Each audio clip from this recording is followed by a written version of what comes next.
and you say, let's go down to the Food and Care Coalition and serve lunch to the homeless. And you're standing next to a Muslim and a Presbyterian and a Baha'i, and you find out they're really nice people.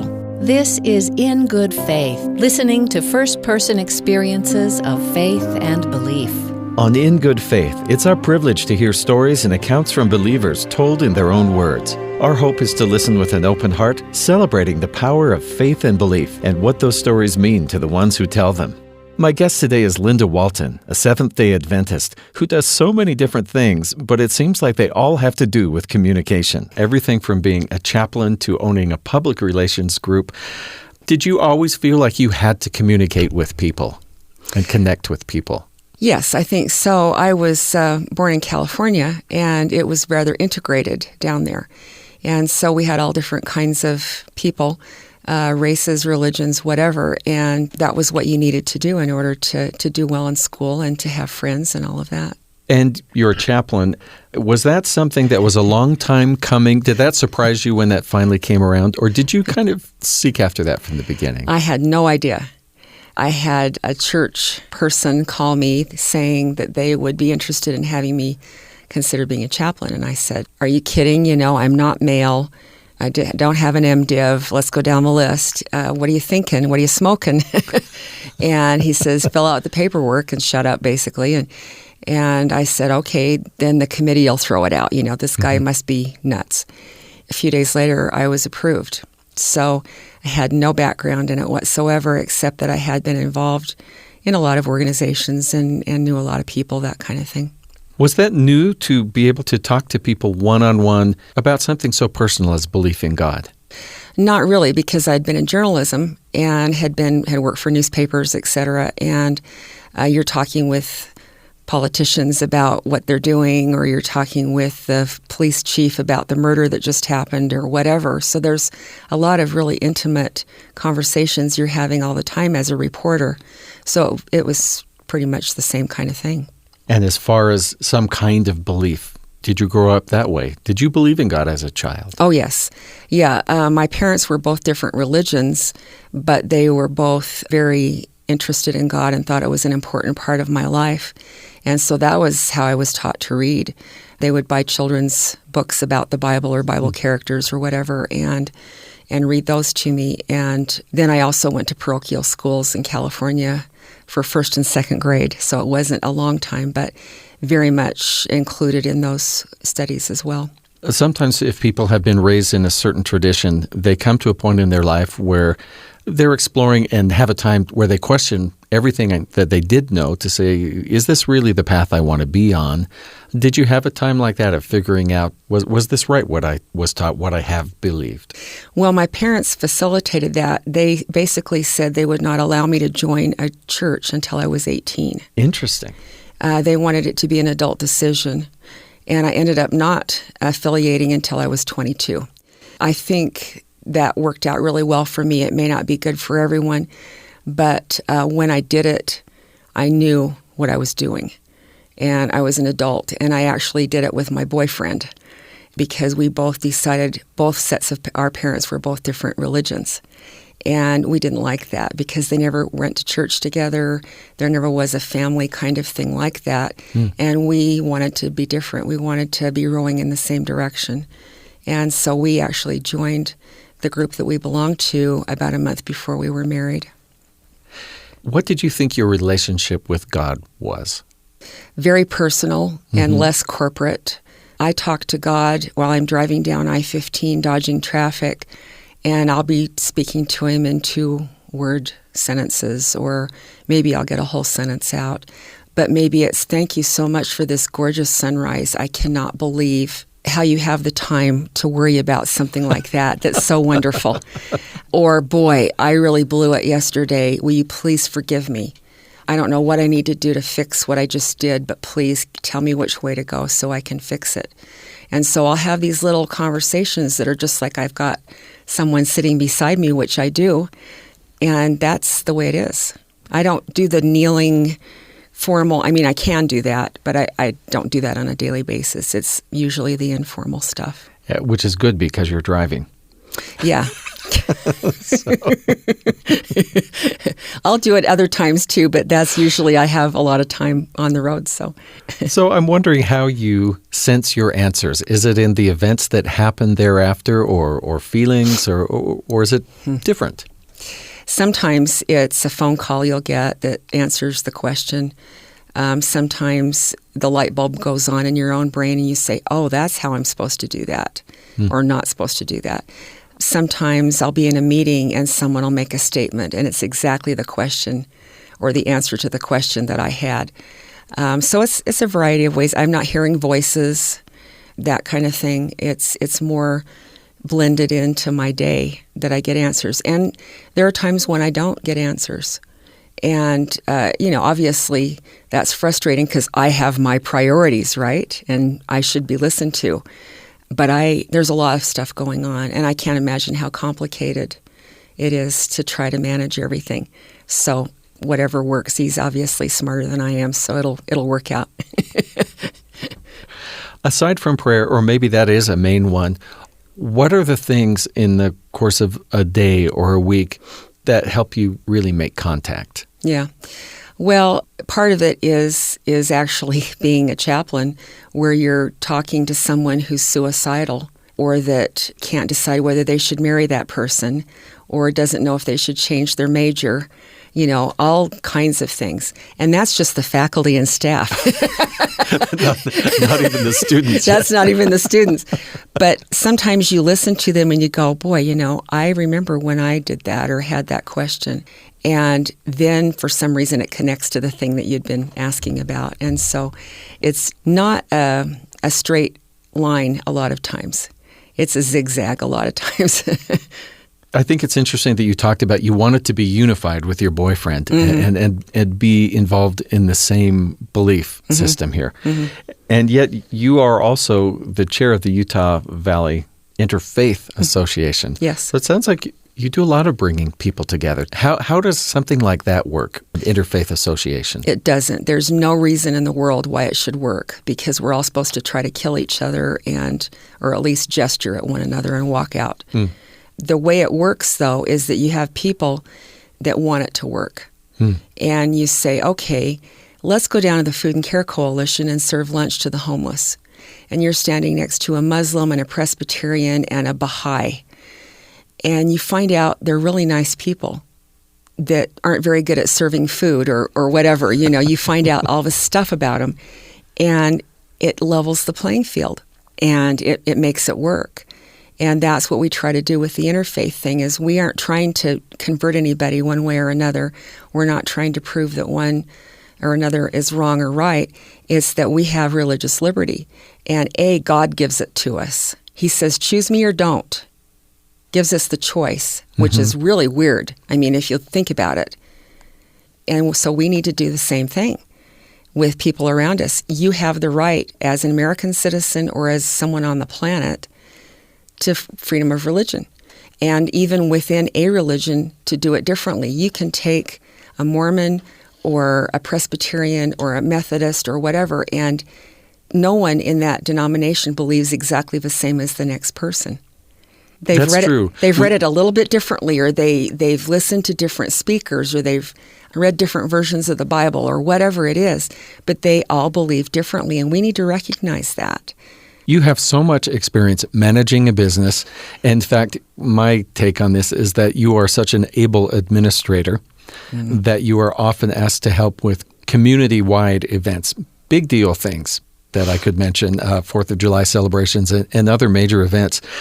Do you have those abilities in part because of your belief, or are those gifts that God gave you?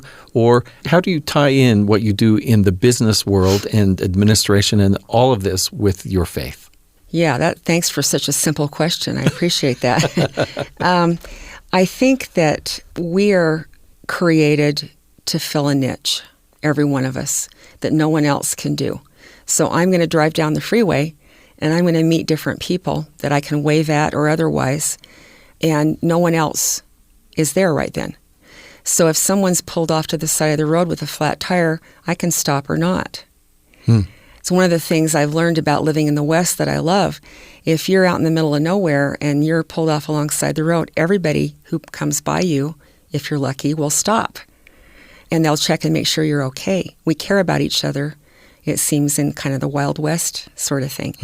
And I like that. But I think that everything that we do from the minute we're born till the day we die, it all programs us to respond to different things that no one else can.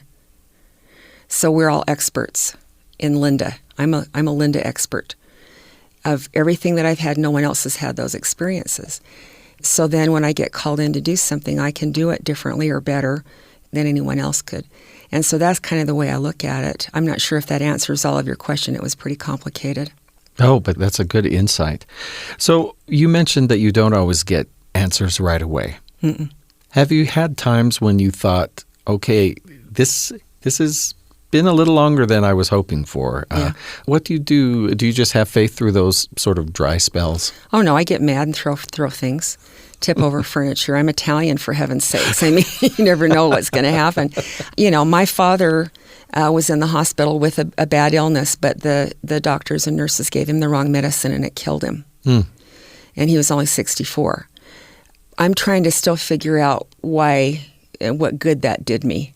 You know, why was that a thing that needed to happen on the list of everything that needs to be done?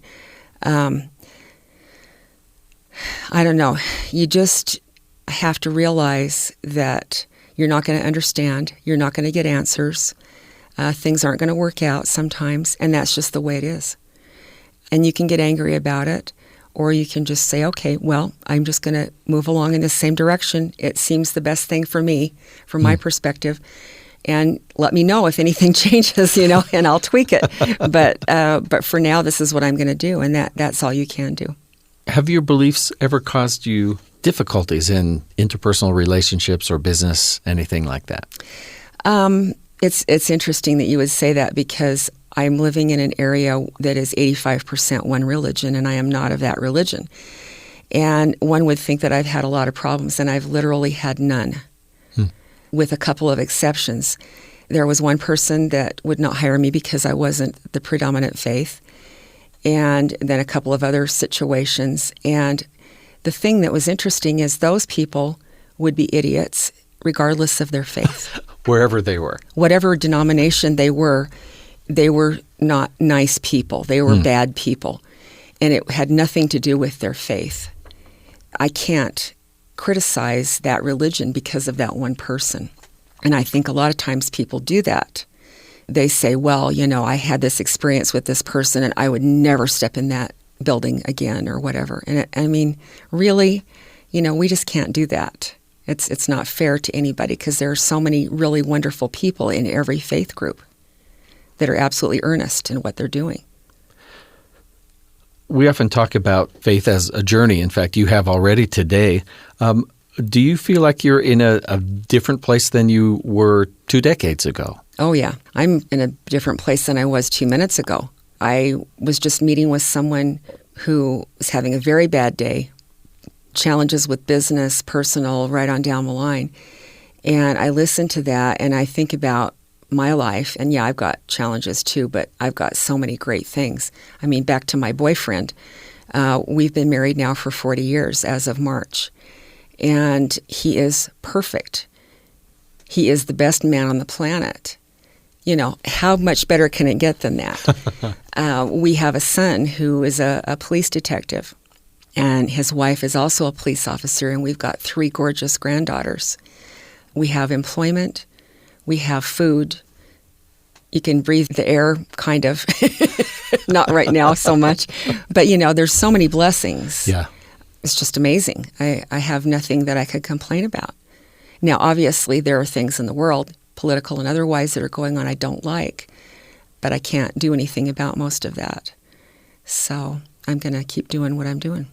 Just the business that you run, that you're the president of, for most people will occupy all of their time and maybe a little bit of recreation. What is it that motivates you to give time to be a chaplain or to be on a board of an organization or to do community work?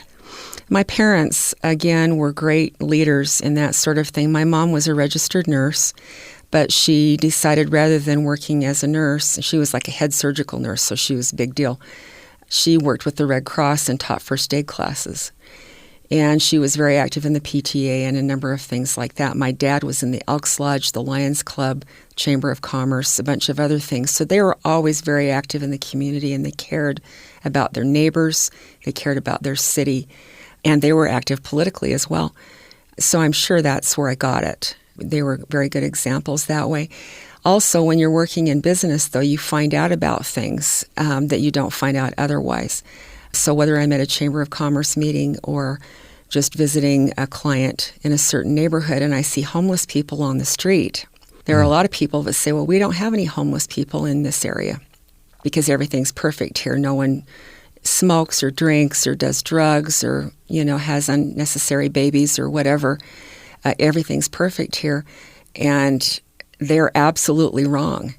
If you are out in the community doing things, you're going to know what's really going on. And we've got homeless children here coming out of our ears. And we've got people with drug problems or whatever, and they can't fix it themselves. Somebody has to help them. And that's what we're here for. That's the basis of religion. Do unto others as you would have them do unto you. Golden rule is in every kind of scripture, from the Bible to the Quran and everything in the middle. It's in there. And that's the basis of every religion. Is that where you find joy? Oh, yeah. Helping with that. Don't even get me going, because, you feed somebody that's hungry. There's nothing like it. It's absolutely amazing. Even talking with students that are just freaking out about what they want to major in, if you can help them and get them calmed down and tell them that teachers care about them, we all are rooting for them, that's what they needed that day. And it'll get them through, and they'll make a decision and move on. So to be able to give, really that's love to me, to give love that way in those variety of ways. Do you have to do something to be filled with that in the first place to give that? Well, that's what God does. You eat, you drink, you do religion, whatever it is that you do. And each of those things provides something that sustains you physically, mentally, spiritually. You can encourage it or you can discourage it. You can eat potato chips all day, or you could have a piece of fruit once in a while. Something with a vitamin in it, The same with religion or with your mental situation. You can help control it and do things that will be positive for your thoughts and your actions. Is faith something very practical to you, your belief in God? It's just sort of solid and trustworthy that it's always there to grab onto? Or is it mysterious to you, or somewhere sliding on that scale? Well, it's always mysterious, because you think about how many people there have been and are on the planet, and that God's doing the personal thing with every single one of them. His iPhone is busy, honestly. Obviously, I don't understand. It's mysterious how he does that and controls everything. So, yeah, that's the one angle. The solid and practical portion of it is that we need to be involved with our mind, our body, and our spirit. We need to do all three of those things, and they're all important. If we have got a horrible physical situation going on, we aren't very nice to people. We don't do religion except other than to get healed, And so you need to have all three things going on. It's like when you go to the doctor and they say, well, here, take this pill. I'm immediately suspicious, because I'm thinking, you didn't ask about my diet or my exercise. You don't know what my stress level is. You didn't even do a blood test. You just say, take this medicine. And that concerns me. It's got to be holistic medicine and everything else. So there's a spiritual corollary to that as well. Totally. Yeah, I think you have to, it's kind of like faith versus works. Everybody argues about that. So are we going to argue about whether tithing is on 10% of gross or net? Okay, if we're worrying about that, we got some major problems. It's not the biggest problem. No, it's definitely not the biggest problem. But you look at all the different angles of a spiritual life as well. Some of it's very practical. It's not mysterious at all. Other parts you really can't explain when a prayer is answered and someone's healed. Explain that. I can't. Yeah. It's an absolute miracle. What is the Sabbath day to you? Do you have a different routine, a different feeling about a Sabbath day? Yeah, I'm more traditional about Sabbath, going back to Jesus' time where it was Friday night sundown, Saturday night sundown. So that gives away a little bit of maybe what my faith group is. But it's a different kind of thing. It's something that you look forward to and you prepare for all week. So, and it's not just making food ahead and making sure your clothes are clean and, the tasks of the day, but it's actually starting to slow down a little bit, kind of detox from whatever's been going on during the week. Maybe go out for a walk, get everything cleared out, and then you can sit down and actually just listen and absorb it. Obviously, going to church and having potluck and all the different things that go on that we have identified as being religious activities, those things go on. But there are days when I go up the canyon and we take a picnic and we just go for a walk. And we say, boy, God created all this. Can you believe it? And for no reason except to make us happy. It's just gorgeous because it's beautiful autumn leaves or whatever. The leaves could have just fallen off. They didn't have to go orange and yellow and red, So, is that a religious experience? Oh, yeah, totally. Yeah, I suppose if you have the eyes to see it. Yeah. Yeah, but you have to appreciate those things. And maybe it's a day where you go over to the coalition or Habitat or wherever and you volunteer all day. And you say, boy, I've been able to give people a little piece of God by helping them. And is that a religious thing to do? Yeah. I had the chance to be at the Western Wall on a Friday evening, the beginning of Sabbath, and to see Jews of various, both Orthodox and Reformed Jews, conservative Jews, coming in and all gathering there. And when the singing began, and it was all sung about Shabbat, Shabbat, Shabbat Shalom, the peace of the Sabbath be with you. And I thought, this is a lesson to me on how they are joyfully welcoming the Sabbath. And too often I've been thinking, okay, well, I'll have to put that off till Monday because I'm observing my Sabbath. Yeah. It's another job description. You've got 3 meetings and 4 services, and you've got to remember your tithing and be sure I dress right and make sure the kids are handled and the food's ready to go. And, we'll come back and eat peanut butter sandwiches because we've only got 15 minutes to eat. We've got to take the bull by the horns and say, no, we're going to worship God and not religion. Big difference. I don't know if that distinction gets talked about enough. No, I don't think so either. Well, I think we're kind of the 10% year in crowd. If I pay tithing and go to church and dress modestly, then I'm going to heaven. Really? Really, guys? No, that isn't the way it works. You may do those things, yes, but it doesn't equal pleasing God or going to heaven or whatever your goal is. It's 2 different things. And we need to look at, if somebody's sitting next to us at church and they're crying through the whole service, you need to do something about it. You need to get them out in the hall and talk to them and say, what's going on? Well, I just lost my job and now I don't have benefits either, and what am I going to do? That's what you're there for. Those are the burdens that need to be borne. Yes, and you need to be there as a brother or sister to help that person with whatever resources you have or what you can find. And if that isn't part of religion, that's better than a sermon. That's better than anything I can think of. It's a direct experience where you can apply what you have learned, and maybe you'll learn some new things too. As you think about God, as you understand God, and someone gave you a soapbox, and for just, 30 seconds, everybody in the world can hear what you had to say.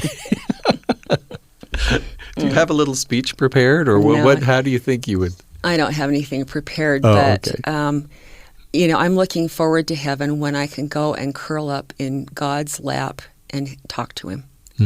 Because I look at him as a papa. I'm not scared of him.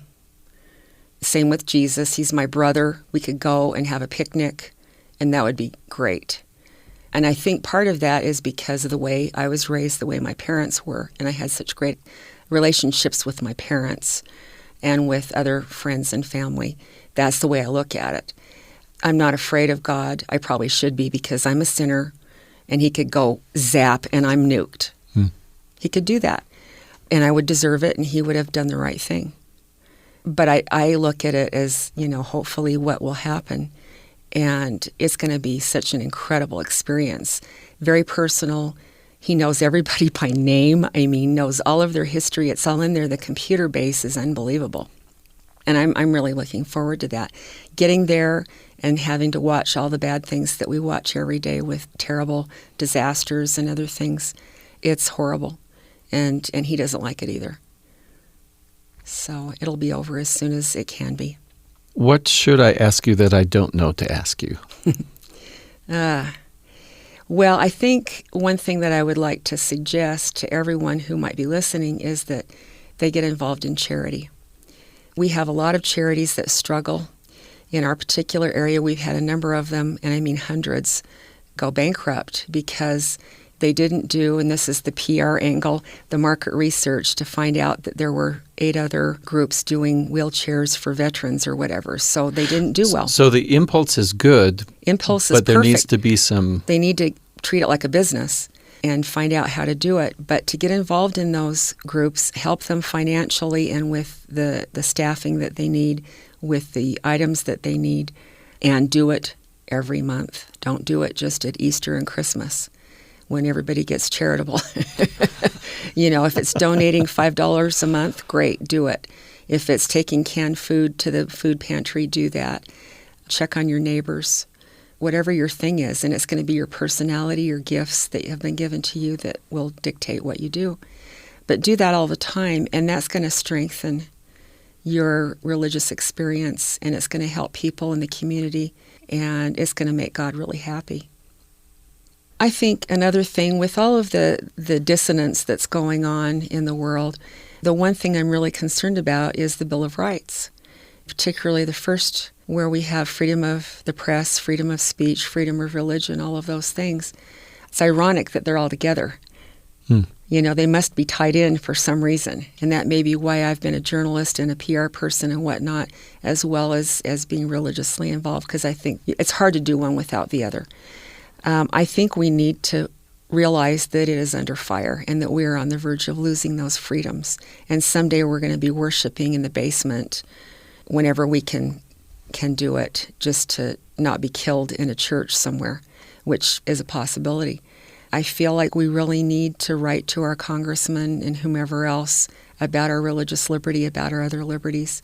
I think even though the media may be irritating, we need to realize if we don't have them, we've got big troubles because we aren't going to know what's going on.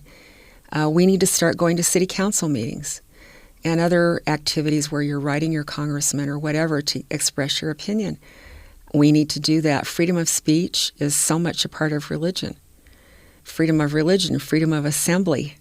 If you aren't even allowed to assemble in a church, yikes, that's a problem, guys. I would slap you around, but I'm supposed to be a pacifist. We need to wake up and realize what's going on. And I don't want to say end times or whatever, but we've got to just be careful of what we're doing and do whatever we can to protect what we have, because we've got a great place. We've got to appreciate it, and we've also got to work for it. Linda Walton, you're a community volunteer, you're an interfaith association president, you're a chaplain, you're a business owner, you're also a believer, and thank you for speaking with us today. It's been a pleasure. Thanks for tuning in to In Good Faith. In the second half of the show, we'll hear from a panel of listeners discussing some of the ideas brought up by Linda Walton. Back in a moment with more of In Good Faith.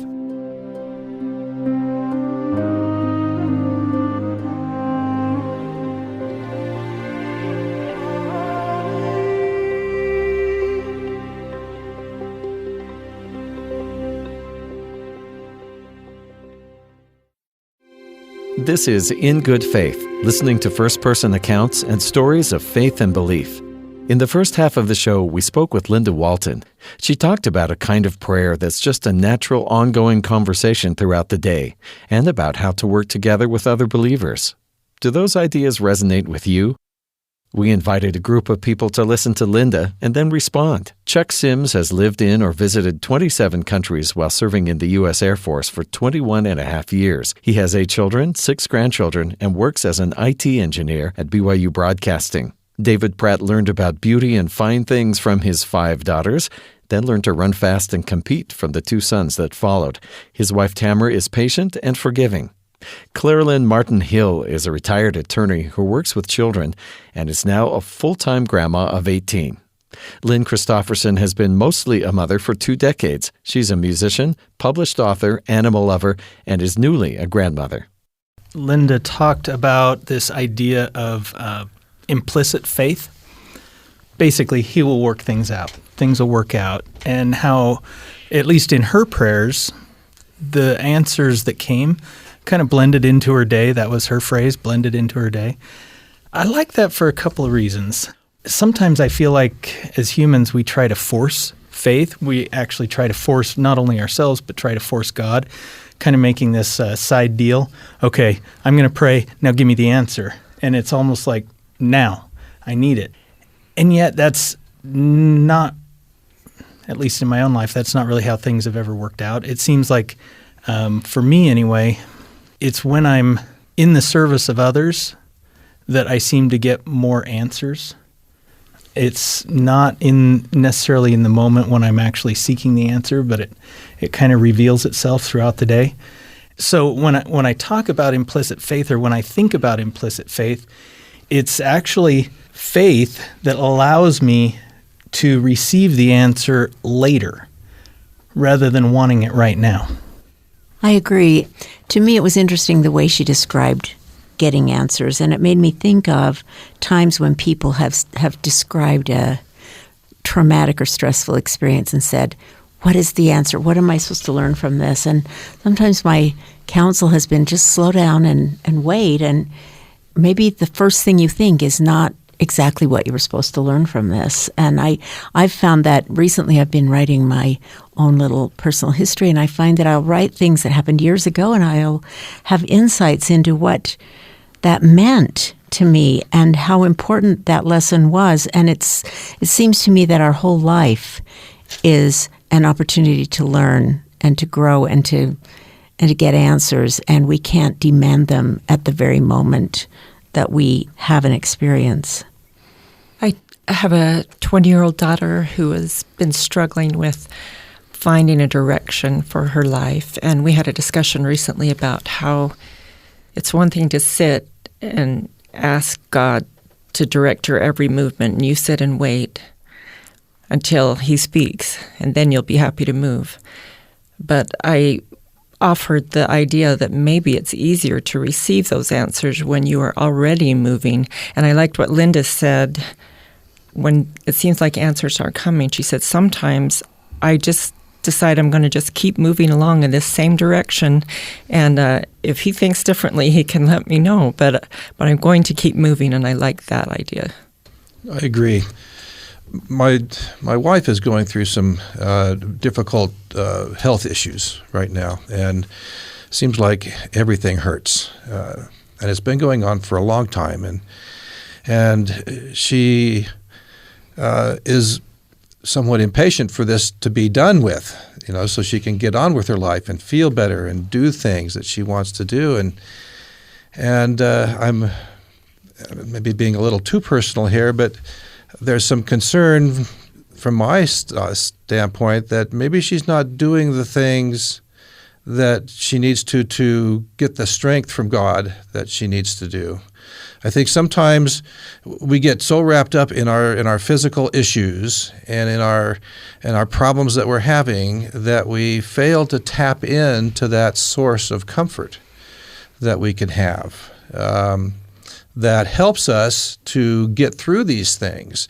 The answers don't come right away, but we can hang on until they do, and we can keep pressing forward, as Lynn said, and eventually we find out what the answers are. Yeah, I guess the thought that comes to me is, does faith have a checkbook balance? And once you exhibit so much faith, your balance is zero, and now you can't have faith anymore. At what point do we decide that faith is faith and we're just going to trust? I think we make those decisions every minute of our lives, and it's a constant effort.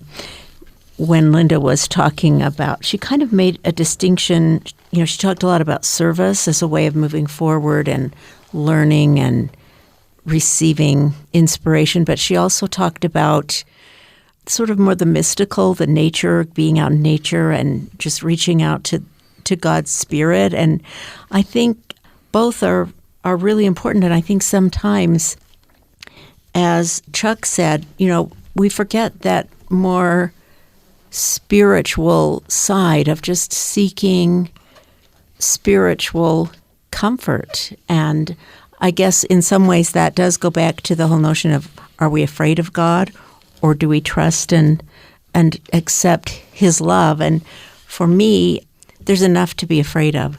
I have a lot of things to be afraid of in this world, and I really like the idea that we get to just rely on God and trust in Him and accept His love and His support and His help in this world that is so full of problems.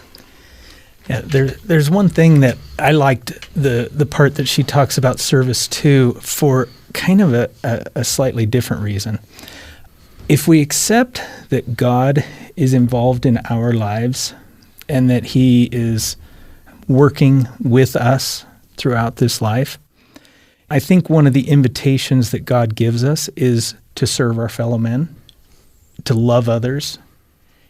I find that for me anyway, the more I do that, the more I understand what it means for God to be involved in my life as well. I literally put myself in a very mortal kind of a way in God's shoes as I work with others. So whether that's, helping the needy, whether that's talking to one of my children or working with a colleague at work, either way, it's a very personal thing. And here's another thing that kind of interests me as a contrast. I look at the things that make us have non-personal relations. So things that might detract from a one-on-one experience. Just sitting at a computer looking at social media. As interesting as that is, and it can be interesting, it also isn't personal. Rarely is it personal. It's a much more impersonal thing. And I find that I'm not able to touch someone's life very often. Now, I know there's exceptions, but very often you can't really touch a person through social media the way you can by going down to a food bank and working with somebody shoulder to shoulder sorting cans, or going out to someone who might need help, a neighbor who needs to move in. There's just a different experience. And I think as humans, we're meant to have the personal experience, not the impersonal one. And I think when we're involved in service to others, then we tend to forget all the troubles that are going on in our own lives, and it makes those things seem a little less important. I am definitely an introvert and a homebody, and so it's my natural inclination and even my hobbies are very individual, just things I can do in my office at home. And so I sometimes get so engrossed in those things and engrossed in myself and overanalyzing myself. And so I loved Linda's. I feel like her religion is very practical and applied, very active. I loved her emphasis on you've got to be out there and make those connections. And as she does, then she sees the other needs. She sees what's truly out there in the community. And that was a good reminder for me, because I'm not so socially inclined, and yet I'm much happier when I have stepped out of my comfort zone and made personal connections and served. And like you said, stepped away from the computer or the piano or whatever is using my time, and maybe going to volunteer at the refugee center or that kind of thing. I'm like Lynn. I'm an introvert, and I think it's something I always have to fight. And, I'm just reminded of something that's happened to me recently in my life. I had two friends who've had adult children die untimely deaths. And the first one, I went to the viewing and I felt awkward because I'm kind of an introvert. I didn't know anyone there except the mother. And then the next one, I didn't go because I had felt awkward at the other one. And I went to visit him at his home, and he just sat there with tears going down his face, saying how much it meant to him, all the people who came to the funeral. And I thought, we don't know the difference we can make by making that step out of our comfort zone to reach out to people. And I think we just need to remember to get out of our own way sometimes. And she talked a little bit about, the things going on in the world. And I like the one statement she made, I can't do anything about most of that. And that is absolutely true. There's so many things. And I find, if I'm, trying to quantify my fear factor, most of the fear or the anxiety that happens in my life is coming from sources that I can't do a thing about. And yet, I can go to a funeral. And that actually ends up bringing me peace. And I've started to do this in my own life, is kind of turn down those things that I can't do anything about. I just stop. I'm a news junkie. I love listening to the news, but I can't watch it anymore. As far as reading it, I'm kind of starting to tone that down a bit because I can't do anything about most of that. But I can, again, go to a funeral, or I can help a neighbor move in, or I can go to a high school basketball game and watch the kids and just enjoy being there for the sake of being there with my community. And it's so much fun to do that. And it also, interestingly enough, ends up bringing me peace, as opposed to the impersonal stuff that I can't do anything about. I liked her statement that we are created to fill a niche, and that everything that we do, all of our past experiences, our childhood, our education, whatever, has programmed us uniquely to respond a certain way so we can fill a need that maybe somebody else couldn't. And I'm like you as far as I can't watch a lot of news without feeling very upset. And I think part of that is because we feel helpless. But her idea of, yes, there are things that we can do to just fill that one little area for someone. And then you feel relief because you could do something, and you don't have to just have nightmares at night over the news. And I loved her idea that if you do that, God will fill in the rest. And that has certainly been my experience. There are times when you just move forward using whatever abilities you may have, and yet you get strengthened because you did that. A story along those lines, I used to help run a local festival that was a large festival here in town. And there was a couple that every year their job was to lay out the stakes, literally to pound the stakes into the lawn where people would set up their booths. You might think that that's just no big deal, but it was a huge deal for me as the organizer to have that done. And the funny thing was, for them, it was a huge deal for them. They gained so much joy. They would attend every one of our committee meetings, even though we were talking about things that had nothing to do with the layout, but they would attend every committee meeting.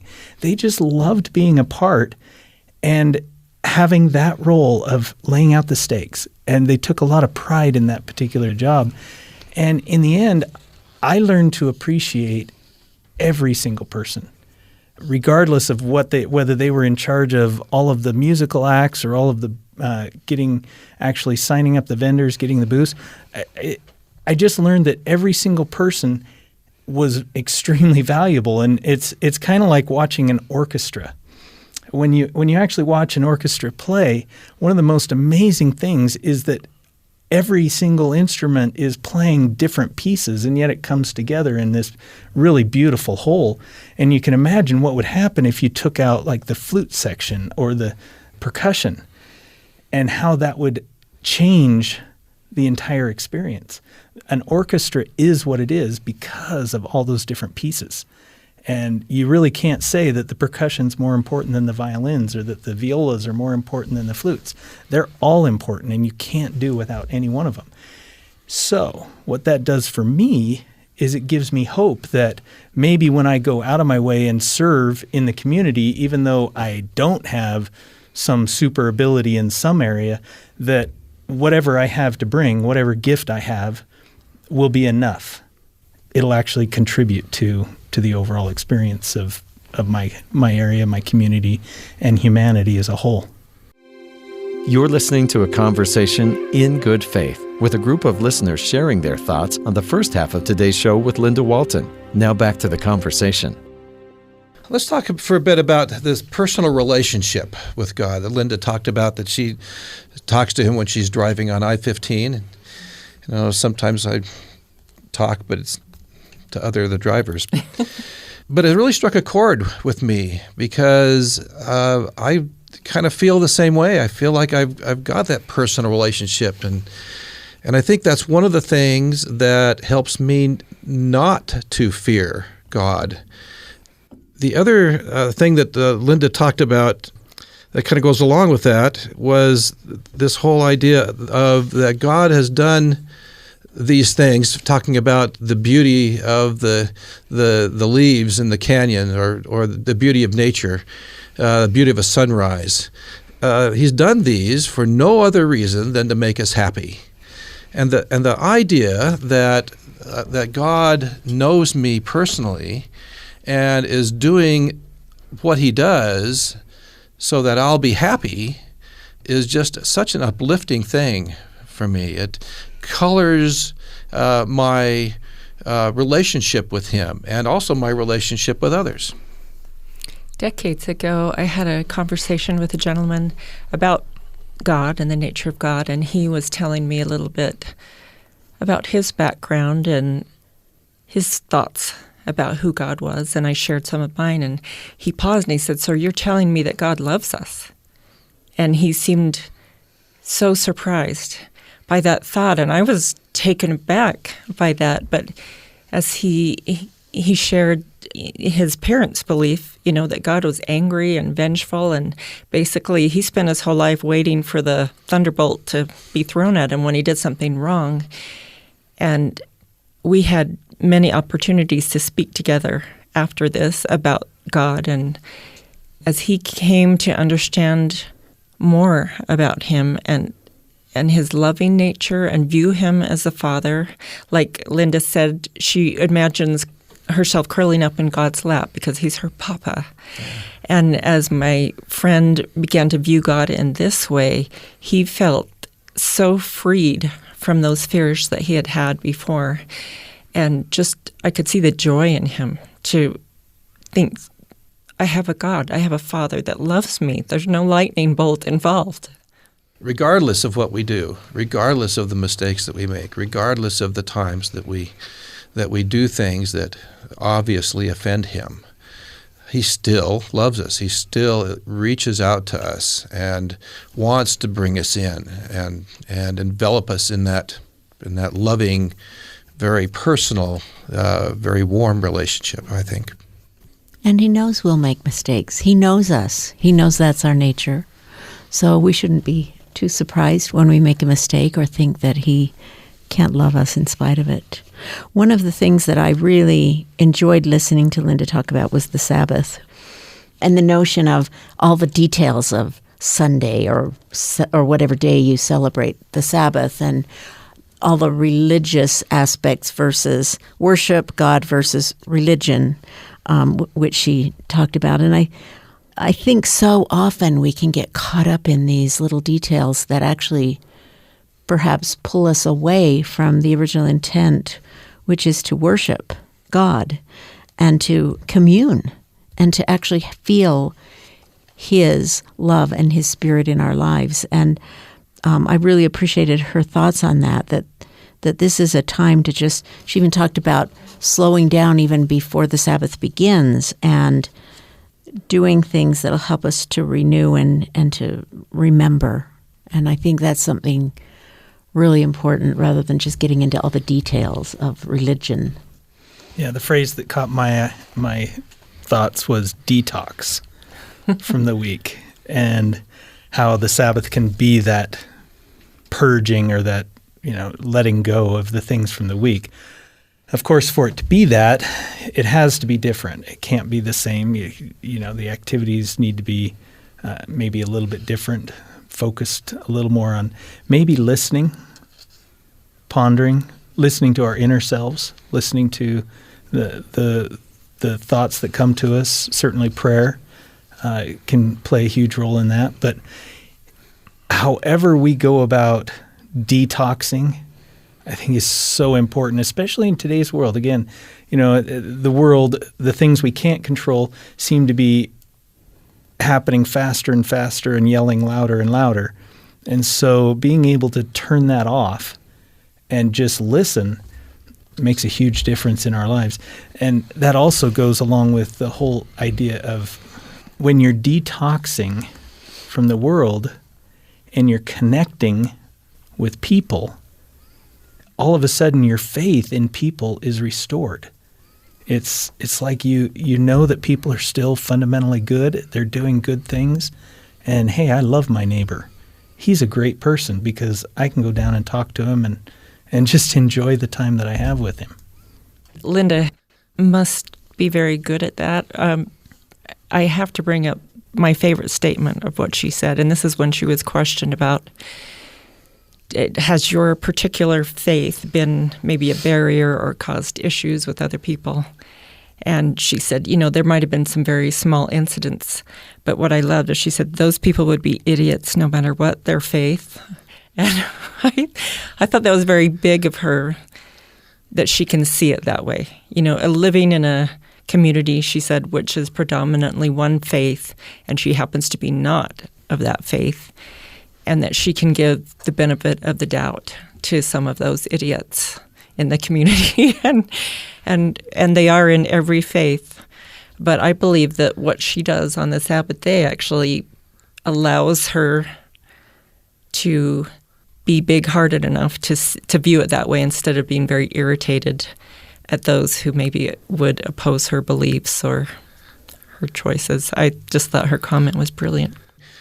As a people, we have a virulent tendency to generalize a culture's or a faith's attitudes based on the actions of a few. I was privileged to serve 21 years in the Air Force and had the opportunity to live in a variety of places throughout the United States and throughout the world, in Europe and Asia as well. And the one thing that I realized from that experience was that people everywhere really are about the same. They have the same needs, they have the same desires, they have the same goals at a very basic level, and are generally very good people. Everywhere I went, I ran into people who were wonderfully kind and helpful and friendly, and not at all the stereotype that people would think of them as being. I agree with you. I think about when we went to visit our son in West Africa and the families we met there, and how in some ways I felt like I was on a different planet, but in other ways they were the most amazing, wonderful people you could ever even imagine. And I find myself thinking, I hope that when I do stupid things, people know that it's not a reflection on my religion, and I'm hopefully just doing something idiotic, not actually an idiot. But I think we all do idiotic things, and we don't want anyone else to be judged by them. And thankfully, probably the reason Linda can do that is that she knows many other people who are members of that religion. And I think for me, that's something I've been blessed with. I've been blessed to know a lot of people of a lot of faiths, and so it isn't ever something that I would say, oh, everybody in that faith must be like that. And I hope that when I do idiotic things, people don't assume that about my religion as well. That's our time for today. Thanks to our panelists, and especially to Linda Walton for sharing her stories, her humor, and her faith. In Good Faith is committed to the idea that we all benefit from hearing people of widely varying backgrounds tell their personal experience with faith and belief. In fact, we think people with such experience deserve some of our best listening. We hope you found value in today's conversation. We welcome your thoughts and ideas. Reach out anytime via email ingoodfaith@byu.edu. Our shows are archived online for listening or sharing at byuradio.org/ingoodfaith. Subscribe to our podcast through iTunes or wherever you get your podcasts. This episode was produced with help from Marcus Smith and Christine Knockleby. I'm Stephen Kapp Perry. I hope you'll join with us again soon, right here in Good Faith.